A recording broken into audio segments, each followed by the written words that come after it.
It's showtime, everybody. Welcome to the No Name Cinema Society, the film review show that dares to dig a little bit deeper. It is Thursday, February 18th, 2021, and we are here to kick off our 64th series of episodes, starting with our review of the current feature, Judas and the Black Messiah. Hi, everybody. My name is Jonathan Betzler. I'm one of your hosts here for this evening. I'm home at my place in Los Angeles. I've got Emma here over my right shoulder. I'm only here for tonight. However, I'm leaving tomorrow for New York, where I'll be for the final 3 episodes of the regular season. This, our 6th season. Our co-hosts for today's episode were last together for what is now our 2nd most viewed episode of all time, the Indie Spotlight, Downloading Nancy, episode 59.2. Please welcome, ladies and gentlemen, our charismatic leader who the FBI is afraid might become the messiah of movie critics. Devin Michaels is here. People are often afraid of that quality. And also, ladies and gentlemen, a desperate criminal who sold his soul to betray us to the man, Zach Domingo is here. Why am I the Judas in this situation? Hello. Zach, where are you now? You're always over the place. You're in Long Beach. I am in my own apartment in LA. You have your own apartment and you're close. You're in LA. Yeah, dude. That's right amazing. here. Welcome to Los Angeles. Thank you. That's very exciting. What part of town are you in? I'm in Koreatown. You're not far closer to me than you are to Devin right now. Devin lives technically 3 blocks away, but he's at Kelly's right now in Burbank. Devin, we also have some exciting news to share with you. This is the very first episode we've done since we released something very special. Subscribers to our channel know of which I speak. Devin? Yes. We just released the first sort of DVD commentary. Except not on a DVD. Yes, our No Name Cinema Society's first ever fan commentary for one of the films from our 1990 review, Simon Winsor's Quigley Down Under. So you can go to YouTube right now, sync up our commentary to the movie, and see what Devin, Jim, and I have to say about it. It's super fun, and I'm pretty proud of it, Devin. I don't know about you. Yeah, that's a fun way to watch the film, especially if you've already seen it a few years back. Zach, it's very fun and informative, our commentary. I will check it out. Anyway, here is our schedule for this, our 64th series episodes. Of course, starts tonight, February 18th, with our review of Judas and the Black Messiah. This upcoming Monday night, February 22nd, is our Indie Spotlight, Me and Earl and the Dying Girl. On next Thursday, February 25th, will be our classic movie discussion of the film The Jolson Story from 1946. And Devin will be back on Monday, March 1st, for our sound off. We're going to have an announcement. We're going to play the movie game. Devin's going to have one of his famous diatribes. And I'm going to count down the top 5 actor biopics of all time. That is our 64 series episodes. Who's drinking with me? I will always be drinking with you. I love you, man. Late. Now I have to go grab the rum that we took from the hotel room. I've got Goose Island here. One of my favorite beers. So Devin, you're not with us tonight. You're not one of them in the group, it seems. Yeah, I'm afraid of getting up now. It's too late. Zach, It's still cheers. daylight. I don't know. Cheers, man. Cheers to you. So guys, on one level, it's kind of important that this current feature landed for this set of episodes because it sort of tangentially ties to our 1970 in review that Zach's going to be a part of. A large portion of my research in preparation for that centered around the Black Panther Party because they were very much in the news in 1970.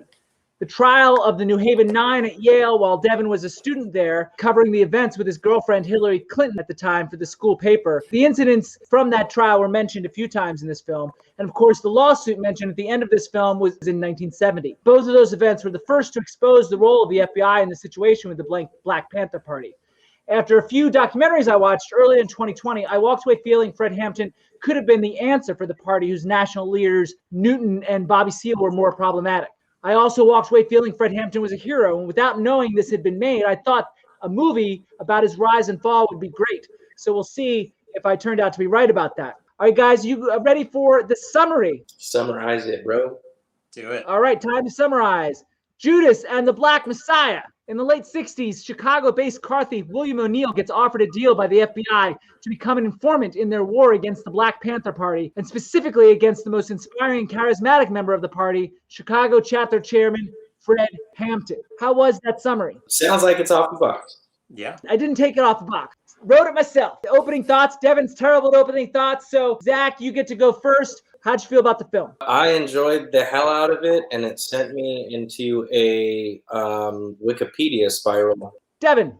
I also really enjoyed this film and thought it was an effective thriller of a biopic that was an interesting combination of two filmmakers we can talk about later. Too long of an opening thought. Anyway, my opening thought, unfortunately, this was not the movie I hoped it would be. It's some very serious problems with script structure. So it looks like we're going to have some major disagreements here. So I'm going to open up to you guys first. Well, I would like to start positive. I don't have too much positive to say about the film. What do you think was the best thing about the film for you guys? I'd have to say the editing, especially in the first third or so, without being overly showy. The editing just had a certain crisp dynamism to it that really, to me, went hand in hand with the storytelling. I think you're referring to the in-scene editing as opposed to the over-arc editing, because we often talk on the show about the two different kinds of editing. And they're two different skill sets to some degree. There's the shot-to-shot editing that you do within scenes, and then there's the overall shaping of the narrative that you do. The latter one is what I thought was terrible. I had no problem with the actual in-scene editing, which is, I think, what you're referring to. There's subcategories to your two categories. The transitions from scene to scene. I would agree that, especially in the latter half, some of the storytelling, larger structural editing were some of the minor quibbles that I had with the film. All of those really cool transitions between the scenes, as well as the in-scene editing, I thought were really sharp. Zach, anything on editing? Not really. I mean, I thought as a whole, the film itself was very effective at what it was doing. I'm not gonna lie, I kind of lost myself in it. I started taking notes, and then at a certain point, it was too distracting for me, so I really just wanted to watch the movie. If I had any good thing to say about it, I have mostly good things to say about the performances. 3 of the performances are in the mix for Oscar consideration, and I don't necessarily agree with all of them. The film features 2 of my favorite actors working today, Lakeith Stanfield and Jesse Plemons. Fans might remember I named Plemons Best Actor of 2016 for his work in the indie Other People, and the year after that, I shortlisted Lakeith for his work in the film Crown Heights. However, in this particular performance, I felt like Lakeith had a lot of moments where he was pushing a little. And honestly, this is the kind of thing that requires a director to give better adjustments because the actors can't see themselves. I'm not suggesting that it's a complete whiff of the performance. He was usually believable, but never truly as exceptional as we've seen him in other performances. There were just a handful of false moments where his choices were a little forced as he tried to navigate the character's conflicts. Devin, I think you understand me when I say he was pushing a little bit. Do you really disagree that much? I don't disagree. It was the other minor quibble I had. His performance was not as consistent. There were a few moments that felt forced. Overall, I still think his performance hit. And I think overall the acting is very strong in this film. And Lakeith, even if he had a few of those moments that seemed to take me out of it, for the most part, I thought he did a great job of really nailing the idea that this guy was just a car thief. He really conveyed that in a lot of his mannerisms. And even some of those off moments felt like they just went off because maybe he was thinking too much about showing us that. Right. And that's why I say the director needs to step in there because sometimes I feel like actors, they don't, they feel like they're not filling the moment and they add a little extra, the director's got to be like, no, you're doing fine, or trust yourself, or whatever it is the director needs to say. Anything on Lakeith Stanfield, Zach? I thought it was great. I think I could see where you guys are coming from, and I'm more curious to hear your examples on that, but I think Devin put it really well. It seemed like Zach always compliments whoever the other person is. Every time he's like, I think the other guy said it right. Every time. Yeah, he did. He did a really great job of conveying that he was just a car thief. I agree that definitely he got a general sense of the character, and there were just moments that he missed. But those moments are enough, I think, to take him out of, if we're talking about Oscar consideration and Best Actor candidates, those bumps add up when we're evaluating on that level. There are times when he was like shaking a little too much when nervous, using stuttering to simulate nervousness or fear, extra hand gestures to fill space. They're small things. They bump. They take me out of it. And I think Devin said that as well. They're distracting when you're trying to lose yourself in the narrative. And I know you lost yourself. I didn't have that experience. I actually felt very disconnected from the film overall. And that was one of the reasons. I think I said I have mostly good things to say about the performances. Lakeith had some issues. For me, some tertiary characters had some issues. But I did like Daniel Kaluuya overall. He never really bumped for me, and he's the most likely of the cast members to receive an Oscar nomination. But I'll say the same thing I said about Gary Oldman in Mank in episode 62.1. He was really good, but I can tell you right now, he's still not number one performance in the supporting actor category. He's got the benefit of getting to make some impassioned speeches, which Academy members love, and to his credit, he executes them well. If I wanted to be really nitpicky, sometimes I felt his elocution was a little off, a little mumbled. That might just be my stage background seeping in. I would have liked it if I understood more words. I don't think that's too much to ask. Still, it's a fully realized, thorough, heartfelt, and well-executed portrayal. So I do agree, Zach, that Daniel Kaluuya, I thought was strong. Yeah, I thought he was excellent. Just really present. So much power and confidence that was both the performer and the character intertwined and just holding me there. I agree with that, but for me, the performance of the movie belongs to Dominique Fishback. For me, she's the real heart of the piece, and perhaps that has something to do with her being the only main character to still be alive, but for me, her moments were a little more grounded, a little more deeply felt than a lot of the others. Her transitions from intrigued schoolgirl to revolutionary, to partner to a hero, to potential mother, to martyr, really is beautifully handled in spite of not having a ton of scenes and not having the sort of speeches that Kaluuya gets, not having the sort of grandiose, quote unquote, Oscar moments. And true to form, her final moment in the film is, to me, the very best moment in the whole film. So guys, I've got Dominique Fishback. There's a scene regarding poetry that I thought hit really hard. Her discussion about motherhood and her place in it. I mean, that's such an awesome perspective and a unique perspective to have. But I don't know. I mean, the way that she put that, I thought it was really, really powerful. Devin, Dominique Fishback. I think she's outstanding. I would agree that her ratio of excellent moments to screen time was truly remarkable. Devin talked about the majority of the performances. A lot of the smaller performances, and not all of them, it's kind of all over the place. But and this is where I wanted to talk about the director a little bit, not too much, because I know Zach wants to get to the screenplay. But I mean, I felt a lot of other small tertiary characters bump a little bit. Not just Lakeith Stanfield. And I feel like this often happens when actors aren't too confident in a choice or feel like they aren't communicating an emotion effectively, and then they'll force something. And when you force something, it's always false. So it's your job as a director to let them know either they were doing enough or to try something else or what have you, or maybe course correct what the actual emotion is or should be in that specific moment. And to be fair, it wasn't an overall problem, but it was enough. It was enough of the performances. Martin Sheen, for example, I thought was a little heavy-handed. Case of the director, Shaka King, he did manage to get one very good and one outstanding performance. So he's not a complete hack in this regard, but it was uneven enough that I would say that he has room to improve as an actor's director. I hear that. It didn't bother me as much as it sounds like it bothered you, but I would agree that there are certain moments with some of the smaller characters that went a little bit past the guardrails. To play the role of Zach, I think that's a great way to put it, the guardrails. In terms of positive stuff, I will say the recreation of the events and the world of 68, 69 Chicago was exceptional. He clearly watched a lot of the same documentary footage that I watched because it was uncannily recreated in many instances. So there was a great attention to detail in that regard. I had some bumps along the way with shot choices here and there. Neither the performances or the shot choices are my major issues. They're small things that wouldn't on their own have sunk the movie as much as this other thing did with the screenplay. Just to be fair to Shaka King, I wanted to mention the wholeness of world and the recreation of events. Zach, you were nodding a little bit at that. I was immersed, you know what I mean?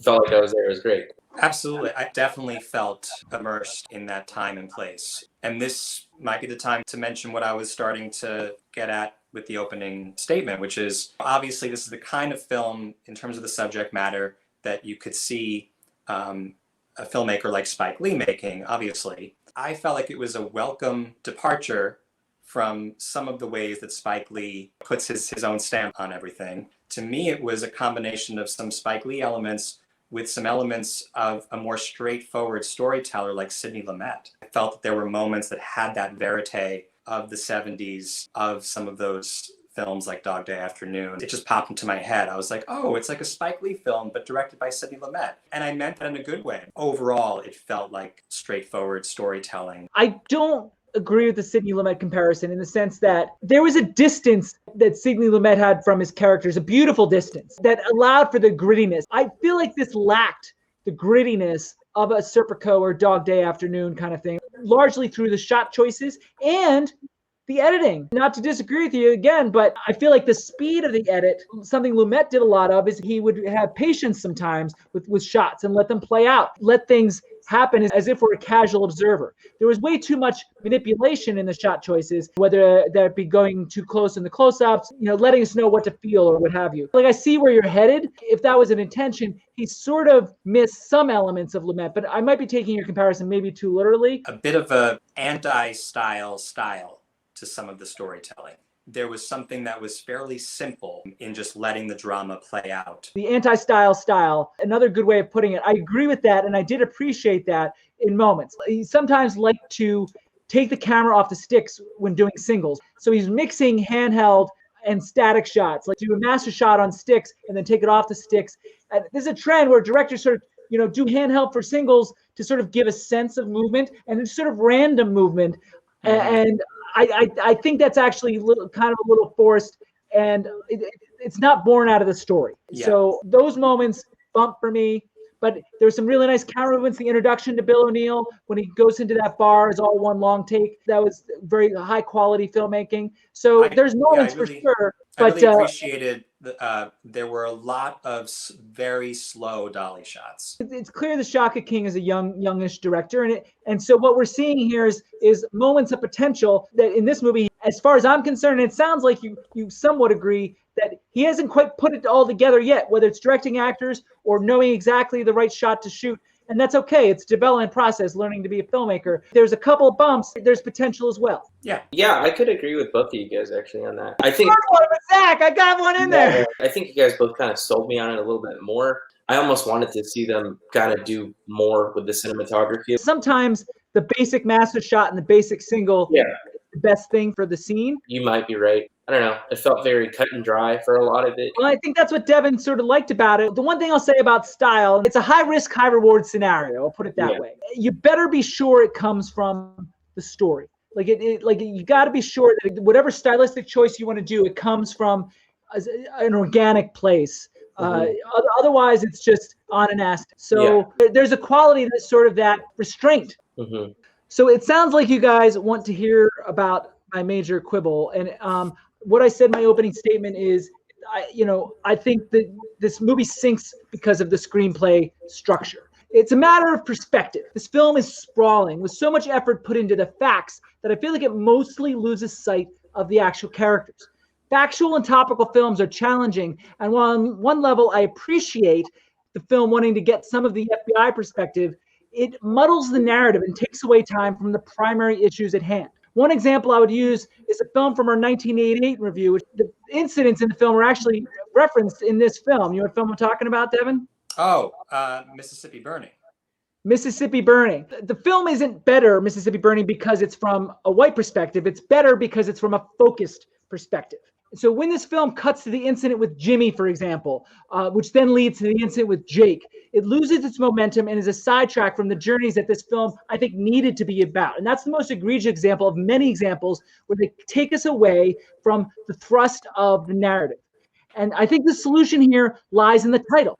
This should have been a parallel perspective between O'Neill and Hampton, carefully charting and comparing their respective paths. Since it's not, it only scratches the surface of O'Neill weighing the good of the whole versus the good of the group, his own survival and success versus that of his race, especially given that he wasn't completely sure the Black Panthers were the right answer to the problem. It barely scratches the surface of Hampton feeling the weight of being a marked man and the allure that escape must have had, especially with a family on the way. But he knows that would be the best thing for the movement. And I'm not saying the film didn't address those things, but it barely. It wanted to cover too much ground, like biopics tend to do, and as a result, its character work was only incidental. I think a deeper dive on those two guys, instead of hitting checkpoints on a timeline like a documentary would have been a more impactful film for me. My caveat or disclaimer to that is, before I knew this movie was going to be made, I had a sort of specific idea about what this movie could be, or what this story, a film version of this story could be. So maybe I'm coming at it from that perspective, but I do think that they missed the heart because they wanted to get the facts out there. So sprawl is the main issue with the screenplay. Zach, you've been waiting for my complaints, and to me, this was a heartbreaker. But I imagine you disagree, but can you at least see my point?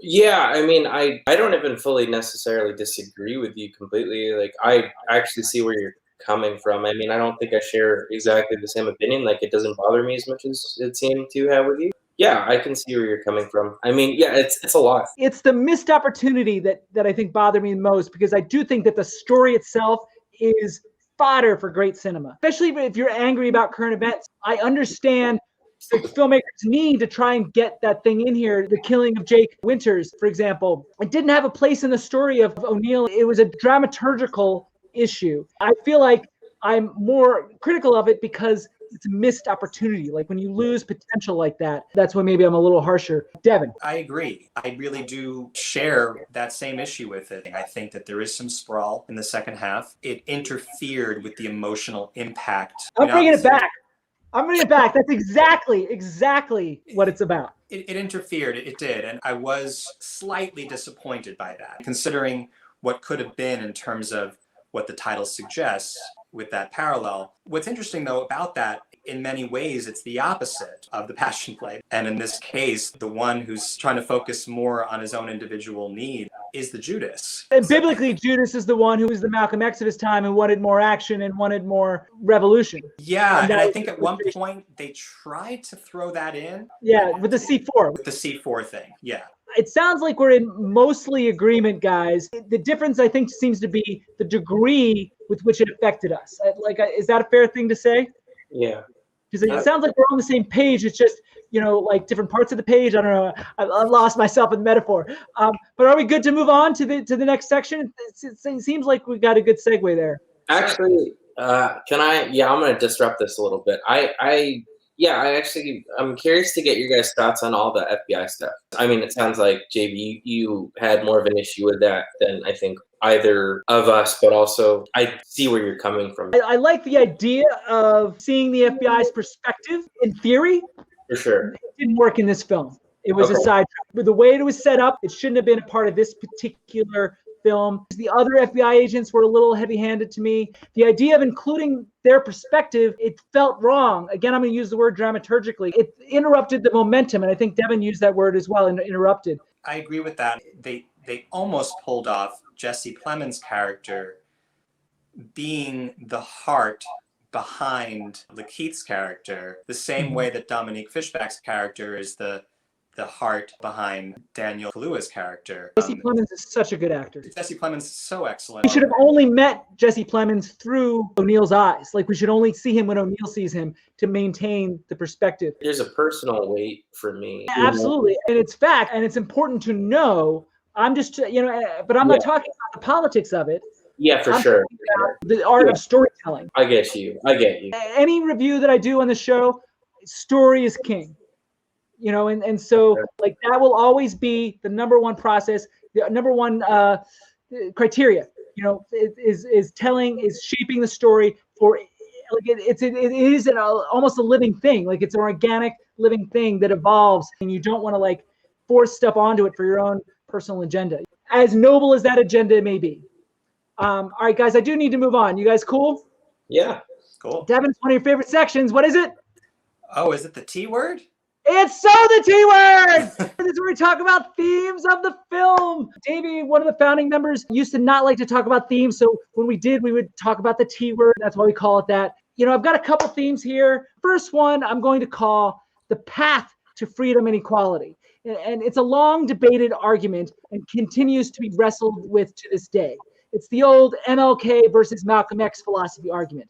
Diplomacy versus revolution and the role of violence in the struggle for freedom. While Fred Hampton was angry at the systemic racism, he seemed to understand that violence only begat more violence. And he quite understandably struggled with both concepts himself. Diplomacy is a painfully slow process, and not everyone has the patience of Martin Luther King.